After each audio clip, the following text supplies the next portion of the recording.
Praise the Lord. 85ஆம் சங்கீதம் 12ஆம் வசனம். கர்த்தர் நன்மையானதை தருவார், நம்முடைய தேசமும் தன் பலனை கொடுக்கும். ஆமேன். நம் எல்லோருக்கும் அநேக தேவைகள் என்பது இருக்கிறது.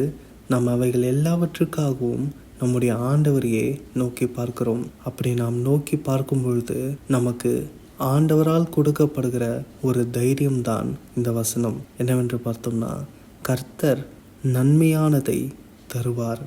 ஆமேன். நம்முடைய சிந்தனையில் நமக்கு அநேக தேவைகள் என்பது இருக்கிறது. நாமும் அதை ஜெபத்தில் வைத்து ஆண்டவரிடத்தில் கேட்கிறோம். எஸ்அப்பா, எனக்கு இந்த விஷயமெல்லாம் தேவையாக இருக்கிறது, எனக்கு இதையெல்லாம் கொடுங்க என்று நாம் ஜெபத்தில் வைக்கிறோம்.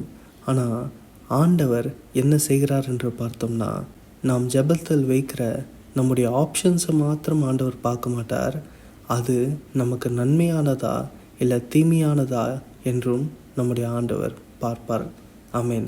இதை குறித்து நம்முடைய ஆண்டவராகிய இயேசு கிறிஸ்துவும் சொல்லுகிறது என்னவென்று பார்த்தோம்னா, பொல்லாதவர்களாகிய நீங்களே உங்கள் பிள்ளைகளுக்கு நலமான ஈவுகளை கொடுக்க அறிந்திருக்கும் பொழுது பரலோகத்தில் இருக்கிற உங்கள் பிதா நன்மையானதை தருவது அதிக நிச்சயம் அல்லவா என்று சொல்லுகிறார். ஆமேன். அதாவது நமக்கு தேவை என்பது இருக்கிறது. நாம் ஆண்டவரிடத்தில் அதை டைரக்டாக வைக்கிறோம். உதாரணத்திற்கு, நமக்கு ஒரு வேலை தேவையாக இருக்கிறது என்று பார்த்தோம்னா, நாம் ஆண்டவரிடத்தில் அதை ஜெபத்தில் வைக்கும்பொழுது, ஆண்டவரே, எனக்கு இந்த கம்பெனிலேருந்து, இந்த சம்பளத்திலிருந்து, இல்லைன்னா இந்த போஸ்டிங்லேருந்து எனக்கு ஒரு வேலையை தாங்க ஆண்டவரே என்று நாம் ஜெபத்தில் வைக்கிறோம். ஆமேன். அது தவறு கிடையாது. நம்முடைய ஆண்டவர் நம்முடைய இருதயத்தின் வேண்டுதல்களை பார்க்கிறார். நம்முடைய ஆண்டவர் அதை மாத்திரம் பார்த்து நமக்கு பதிலளிக்க மாட்டார். அவர் அது நமக்கு நன்மையானதா இல்லை தீமையானதா என்றும் பார்ப்பார். ஆமேன். அதனால்தான் அநேக முறை நாம் ஜெபத்தில் வைக்கிற குறிப்புகள் எல்லாவற்றுக்கும், அதாவது நாம் வைக்கிற ஆப்ஷன்ஸ், ஆமேன், இந்த கம்பெனிலேருந்து எனக்கு ஒரு வேலையை தாங்க ஆண்டவர் என்று நாம் கேட்கும் பொழுது ஆண்டவர் நம்முடைய தேவைகளை பார்க்கிறார். நமக்கு வேலை என்பது தேவையாக இருக்கும் பொழுது ஆண்டவர் நமக்கு ஒரு வேலையை கொடுக்கிறார். ஆனால் நாம் கேட்குற இடத்தில் நமக்கு வேலை கொடுப்பது தான் நமக்கு நன்மையானதா என்றும் ஆண்டவர் பார்க்கிறார். ஆமேன். அதுதான் அவர் நன்மையானதை நமக்கு தருகிறார். இதுவரைக்கும் ஆண்டவரிடத்தில் நாம் எதையெல்லாம் ஜெபித்து பெற்றுக்கொண்டிருக்கிறோமோ அது எல்லாமே நம்முடைய நன்மைக்கென்று ஆண்டவர் பார்த்து கொடுத்திருக்கிறார். ஆமேன். அதாவது நம்முடைய ஆண்டவருக்கு நம்முடைய ஃப்யூச்சர் என்னவென்று நல்லா தெரியும். ஆமேன். என்னுடைய பிள்ளை இந்த ஆசீர்வாதத்தை கேட்கிறார்கள், இதை நான் கொடுத்தா இது இவங்களுடைய ஃப்யூச்சருக்கு எப்படி இருக்கும், நன்மையானதாக இருக்குமா இல்லை தீமையானதாக இருக்குமா என்று அவர் அறிந்திருக்கிறார். அதனால்தான் சில சமயங்களில் நாம் வைக்கிற ஜெபத்திற்கு மாறாக பதில் கிடைக்கிறது. ஆமேன். அப்போ நாம் அந்த நேரத்தில் சோர்ந்து போய்விட வேண்டாம். ஆண்டவரே, நான் உங்ககிட்ட இது தானே கேட்டேன், ஆனால் எனக்கு வேற ஒன்றை நீங்கள் கொடுத்துருக்கீங்களே. ஆமேன். அதாவது, ஆண்டவரே, உங்ககிட்ட இந்த கம்பெனிலேருந்து தானே எனக்கு வேலையை கேட்டேன், ஆனால் நீங்கள் வேற கம்பெனிலேருந்து எனக்கு ஒரு வேலையை கொடுத்துருக்கிறீங்களே ஆண்டவரே என்று நாம் சோர்ந்து போய்விட வேண்டாம். ஆமேன். நம்முடைய ஆண்டவர் நம்முடைய ஃப்யூச்சரை அறிந்து தான் நமக்கு அதை கொடுத்திருக்கிறார்.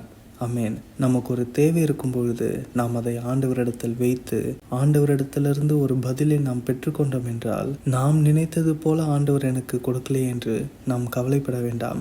ஆண்டவர் நலமானதை நமக்கு கொடுத்திருக்கிறார். ஆமேன். அவர் தீமையான விஷயத்தை நமக்கு கொடுக்கல, நலமானதை நன்மையானதை நமக்கு தந்திருக்கிறார். ஆமேன். அப்போ என்னன்னா, நாம் கேட்டது நமக்கு நன்மை கிடையாது, அது நமக்கு தீமையாய் இருக்கிறது. ஆமேன். இதை நாம் புரிந்து கொள்ள வேண்டும். ஆமேன். இன்னும் சில காரியத்தில் பார்த்தோம்னா, ஆண்டவர் நாம் என்ன ஜெபிக்கிறோமோ அதையே நமக்கு கொடுப்பார். அதாவது, நாம் எந்த கம்பெனியில் ஒரு வேலைக்காக கேட்குறோமோ அதே கம்பெனியில் நமக்கு வேலையை கொடுப்பார். ஆமேன். அதுவும் ஆண்டவரால் முடியும். அதுதான், நாம் ஒரு விஷயத்தை ஆண்டவரிடத்தில் கேட்கும் பொழுது அவர் அதுக்கு பதில் அளிக்கிறது அவருடைய ஸ்ட்ரென்த்தை வச்சு கிடையாது. ஆமேன். இந்த கம்பெனியில் தான் எனக்காக ஆண்டவரால் ஒரு வேலையை வாங்கி தர முடியும், அங்கே இருந்தெல்லாம் எனக்கு ஆண்டவரால் வேலையை வாங்கி தர முடியாது என்று நாம் நினைக்க வேண்டாம். நம்முடைய ஆண்டவர் சர்வ வல்லமையுள்ள தேவனாக இருக்கிறார். அவரால் எல்லாமே முடியும். அப்படி முடிந்தும் நாம் கேட்டதற்கு மாறாக ஆண்டவர் தருகிறார் என்று பார்த்தோம்னா, நாம் கேட்டதற்கு பதிலாக வேறு ஒன்றை நமக்கு ஆண்டவர் கொடுக்கிறார் என்றால் நாம் புரிந்து கொள்ள கடவோம், நாம் கேட்டது நமக்கு நன்மையானது கிடையாது, தீமையானது. ஆமேன். இப்பொழுது ஆண்டவர் நமக்கு கொடுத்திருக்கிறது தீமையானது கிடையாது, நன்மையானது. ஆமேன். இதை நாம் புரிந்து கொள்ள கடவோம். ஆண்டவர் நமக்கு நன்மையானதை தந்திருக்கிறார். ஆமேன். நாம் ஆண்டவரிடத்திலிருந்து பெற்றுக்கொள்ளும் பொழுது வேணா நமக்கு ஒரு வருத்தமாக இருக்கும், நான் இது தானே கேட்டேன், ஆனால் ஆண்டவர் எனக்கு வேறு ஒன்றை கொடுக்குறாரு என்று. ஆனால் நம்முடைய ஃப்யூச்சர், நம்முடைய நாட்கள் செல்ல செல்ல நமக்கு புரிய வரும், இதுதான் நமக்கு பெஸ்ட் என்று. ஆமேன். கர்த்தர் நன்மையானதை நமக்கு கொடுத்திருக்கிறார் என்று. ஆமேன். அதனால் இந்த நம்பிக்கை என்பது நமக்குள்ளாக இருக்க வேண்டும். நாம் எந்த ஒரு ஜெபத்தை ஏறெடுத்தாலும் அதை தான் ஆண்டவராகிய இயேசு கிறிஸ்துவும் செய்கிறார். தேவனே, இந்த பாத்திரத்தை என்னை விட்டு நீக்கக்கூடுமானால் நீக்கிவிடும், ஆகிலும் என்னுடைய சித்தம் அல்ல, உம்முடைய சித்தத்தின்படி செய்யுங்க என்று. ஆமேன். அதாவது, ஆண்டவரே, என்னுடைய பார்வையில் இது இப்போதைக்கு எனக்கு நன்மையானதாய் தெரிகிறது, ஆனால் இது என்னுடைய சித்தம் கிடையாது, உம்முடைய சித்தம் எதுவோ அதன்படி செய்யுங்க, அதுவே எனக்கு நன்மையானது என்று. ஆமேன். ஏசாயா புஸ்தகத்தில் கூட 53ஆம் அதிகாரத்தில் நம்முடைய ஆண்டவராகிய இயேசு கிறிஸ்துவின் பாடு மரணத்தை குறித்து அங்கே சொல்லிவிட்டு ஒரு வார்த்தை இருக்கிறது, அவர் தம்முடைய ஆத்தும வருத்தத்தின் பலனை கண்டு திருப்தியாக இருப்பார் என்று. ஆமேன். அதாவது, ஆண்டவராகிய இயேசு கிறிஸ்து ரொம்ப கஷ்டப்பட்டார் சிலுவையில், ஆனால் அவருடைய பலனை பார்த்தோம்னா நாம் தான் அந்த பலன். நம்மை பார்த்து அவர் நீடித்த நாட்களாய் திருப்தியாக இருப்பார் என்று சொல்லப்பட்டிருக்கிறது. ஆமேன். அதாவது, அந்த டைமில் பார்த்தோம்னா ஏசப்பா அனுபவிச்சது ரொம்ப கஷ்டமான ஒரு பாதை தான், ஆனால் ஃப்யூச்சரில் பார்க்கும்பொழுது அதுதான் அவரை நீடித்த நாட்களாய் திருப்தியாக இருக்க வைக்கிறது. ஆமேன். அதே தான் நம்முடைய வாழ்க்கையும். இப்போதைக்கு வேணால் நமக்கு கொஞ்சம் கஷ்டமாக இருக்கலாம், ஆனால் நம்முடைய ஃப்யூச்சர் அதற்கான பதிலை சொல்லும். ஆண்டவர் நமக்கு நன்மையானதை தந்திருக்கிறார் என்று. ஆமேன். அதே போல் இந்த வார்த்தையின் 2ஆம் பகுதியில் நம்முடைய தேசமும் தன் பலனை கொடுக்கும் என்று சொல்லப்பட்டிருக்கிறது. அதாவது, நம்முடைய தேசமும் ஆண்டவர் நமக்கென்று கொடுத்திருக்கிறது தான். ஆமேன். அப்போது ஆண்டவர் நமக்கு எதையெல்லாம் கொடுத்திருக்கிறாரோ அது தன்னுடைய பலனை கொடுக்கும். ஆமேன். ஆண்டவர் நமக்கு பெஸ்ட்டானதை மாத்திரம் தந்துவிட்டு அதற்கப்புறம் அதிலிருந்து ஒரு பலனும் கிடைக்காதபடி இருக்காது. ஆமேன்.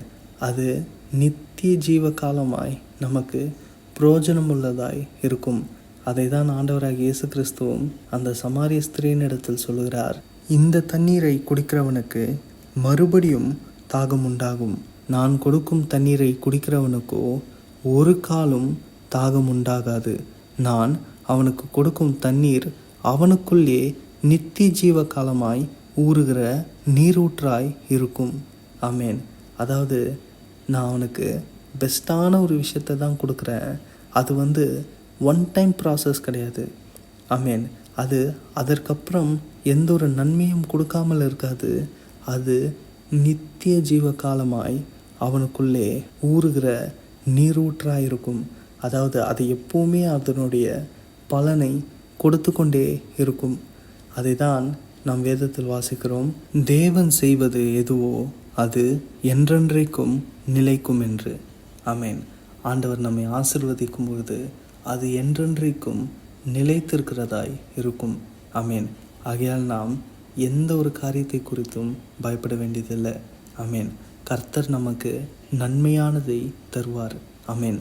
ஜனங்க என்னை ஏமாற்றி விடுவாங்களா, இல்லைனா என்னால் அதை பெற்றுக்கொள்ளாதபடிக்கு ஏதாவது ஒரு சூழ்நிலை ஆகிவிடுமா என்று நாம் நினைக்க வேண்டாம். அதுதான் ஆண்டவராகிய இயேசு கிறிஸ்து சொல்லுகிறார், ஒரு காசுக்கு 2 அடைக்கலான் குருவிகளை விற்கிறார்கள் அல்லவா, ஆயினும் உங்கள் பிதாவின் சித்தம் இல்லாமல் அவைகளில் ஒன்றாகிலும் தரையிலே விழாது, உங்கள் தலையில் உள்ள மயிரெல்லாம் எண்ணப்பட்டிருக்கிறது, ஆகையால் பயப்படாதிருங்கள், அநேகம் அடைக்கலான் குருவிகளை பார்க்கிலும் நீங்கள் விசேஷித்தவர்களாய் இருக்கிறீர்கள். ஆமேன். அதாவது, ஒரு காசுக்கு 2 அடைக்கலான் குருவிகளை விற்கிறார்கள். அப்படி என்றால் அந்த அடைக்கலான் குருவி ரொம்ப சீப்பாக இருக்கிறது. ஆமேன். அதாவது, அதுக்கு விலை மதிப்பு என்பது ரொம்ப ரொம்ப கம்மி. ஆண்டவர் அந்த குறைந்த மதிப்புள்ள விஷயத்தையே அப்படி நோட்டீஸ் பண்ணி பார்க்கிறார் என்றால், அவருடைய சித்தம் இல்லாமல் அதில் ஒன்றாகிலும் தரையில விழாதென்றால், நீங்கள் அந்த அடைகளான குருவிகளை பார்க்கிலும் எவ்வளோ விசேஷித்தவர்கள். ஆமீன். இங்கே பார்க்கும்பொழுது ஒரு காசுக்கு 2 அடைகளான குருவிகள். ஆனால் நாம் ஒவ்வொருவருக்காக நம்முடைய ஆண்டவராகிய இயேசு கிறிஸ்து செலுத்திய கிரயம் என்பது மிக மிக அதிகம். ஆமேன்.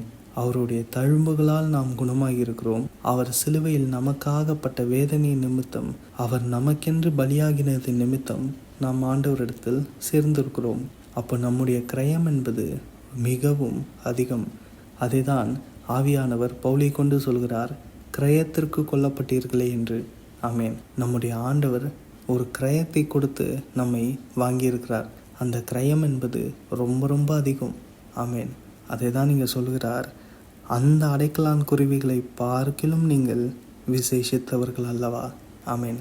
அதாவது ஒரு சீப்பான விஷயத்தையே உன்னுடைய தகப்பன் இவ்வளோ டீப்பாக நோட் பண்ணி, அவருடைய சித்தம் இல்லாமல் அந்த காரியத்தில் எதுவுமே நடக்காது என்றால், உன்னுடைய வாழ்வு நீ எவ்வளோ மேன்மையானவன். உன்னுடைய வாழ்வில் அவர் சித்தம் இல்லாமல், இல்லைன்னா அவருக்கு தெரியாமல் ஏதாவது ஒரு காரியம் நடந்து விடுமோ. அதனால் நாம் எதற்கும் பயப்பட வேண்டியதில்லை. ஆண்டவர் நம்மை ஆசீர்வதிக்கும் பொழுது அது நம்மிடத்தில் எப்பேற்பட்ட தடைகளாக இருந்தாலும் தாண்டி நம்மிடத்தில் வரும். ஆமேன். ஆண்டவர் சாலமோனை ராஜாவாக மாற்றும் பொழுது அதோனியாவே சொல்கிறார், ராஜ்யபாரம் என்னிடத்தில் இருந்தது, ஆனால் அது என்னை தாண்டி என்னுடைய சகோதரருக்கு கிடைத்தது, கர்த்தராலே அவருக்கு கிடைத்தது என்று அவர் சொல்லுகிறார். ஆமேன். அதனால் நமக்கு முன்பாக எத்தனையோ தடைகள், எத்தனையோ மனிதர்கள் நமக்கு விரோதமாக இருந்து நமக்கு இந்த நன்மை கிடைக்கக்கூடாது என்று கிரியை செய்தாலும் நாம் பயப்பட வேண்டியதில்லை. கர்த்தர் நமக்கு நன்மையானதை தருவார். அதே போல நம்முடைய தேசமும் தன் பலனை கொடுக்கும். ஆமேன். ஆண்டவர் நமக்கென்று என்னென்னலாம் கொடுத்திருக்கிறாரோ அது எல்லாமே நன்மையானதாக இருக்கிறது. அதே போல அது நித்திய ஜீவகாலமாய் ஊறுகிற நீரூற்றாயும் இருக்கிறது. நம்முடைய தேசம் தன் பலனை கொடுக்கும். ஆமேன். ஆகையால் நம் ஆண்டவரிடத்தில் நம்மை அர்ப்பணிப்போம். ஒவ்வொரு காரியத்துக்கும் நாம் ஜெபிக்கும் பொழுது நம்முடைய தேவைகள், நம்முடைய ஆசைகள் எல்லாவற்றையும் ஆண்டவரிடத்தில் சொல்லலாம், தப்பு கிடையாது. எல்லாவற்றையும் நாம் சொல்லிவிட்டு ஆண்டவரிடத்தில் இன்னும் ஒரு வார்த்தையும் சொல்ல கடவோம். ஆகிலும் கர்த்தாவே, என்னுடைய சித்தத்தின்படி அல்ல, உம்முடைய சித்தம் எதுவோ அதை செய்யுங்க என்று. ஆமேன். உம்முடைய சித்தத்தை நான் முழுமையாக ஏற்றுக்கொள்ள, உம்முடைய சித்தமே என்னுடைய சித்தமாக இருக்க எனக்கு கிருபை செய்யுங்க ஆண்டவரே என்று கேட்போம். அவரே நம்மை உருவாக்கி தம்முடைய சித்தத்தின்படி நம்முடைய வாழ்க்கையை வைப்பார். அதுவே நமக்கு நன்மையானதாயும் என்றென்றைக்கும் நிலைத்திருக்கிற ஜீவ ஊற்றாகவும் இருக்கிறது. ஆமேன்.